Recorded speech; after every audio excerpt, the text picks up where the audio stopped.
নমস্কার, আজকে আমি বানাবো ডিমের ঝোল। আসুন কিভাবে বানাচ্ছি দেখাবো। এই যে আমি ডিমটাকে সিদ্ধ করে ভেজে রেখেছি।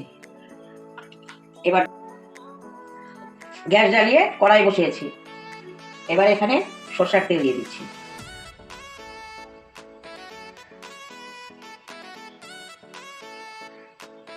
ফোড়নে দিচ্ছি শুকনা লঙ্কা, দুটো শুকনা লঙ্কা ভেঙে রেখেছিলাম, দিয়ে দিলাম।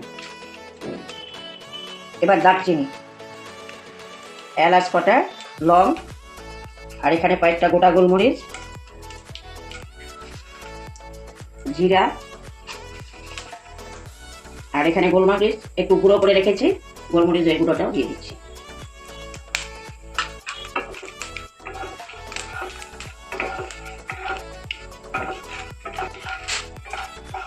এটা ভাজা হয়ে গেছে। এবার পেঁয়াজগুলোকে দিয়ে দেব।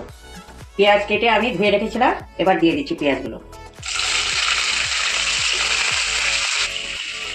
রসুন বাটিনি, কেটে কুচি করে রেখেছিলাম, রসুন কুচিটাও দিয়ে দিচ্ছি। আমি এখানে ছোট ছোট করে আলু কেটে নিয়েছি, আলুটাও দিয়ে দেবো, একসঙ্গে ভেজে নেব। আপনারা চাইলে আলু দিতেও পারেন, নাও দিতে পারেন।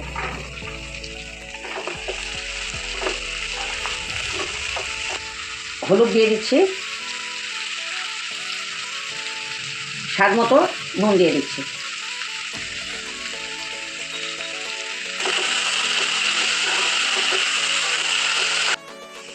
এই যে দেখুন, আলু পেঁয়াজগুলো একটু ভাজা হয়ে গেছে।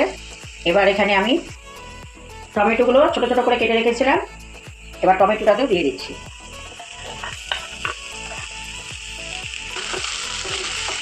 টমেটো একটু নেড়ে নিয়ে এবার আমি মশলা দিয়ে দেবো।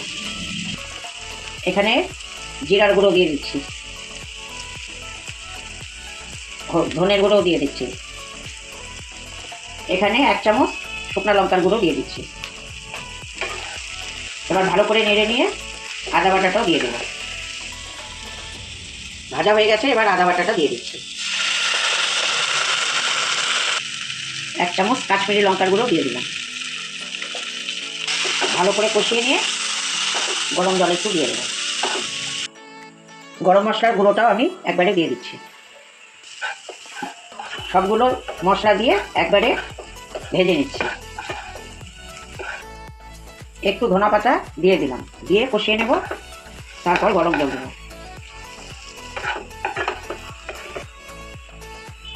এবার একটু গরম জল দিয়ে দিচ্ছি।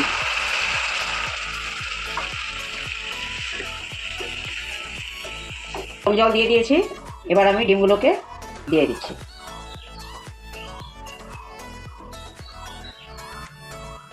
ভালো করে ফুটে উঠলে নামিয়ে নেব।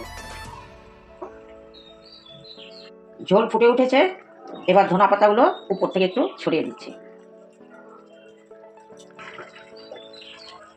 ভালো ভালো করে ফুটে উঠলে নামিয়ে নেব।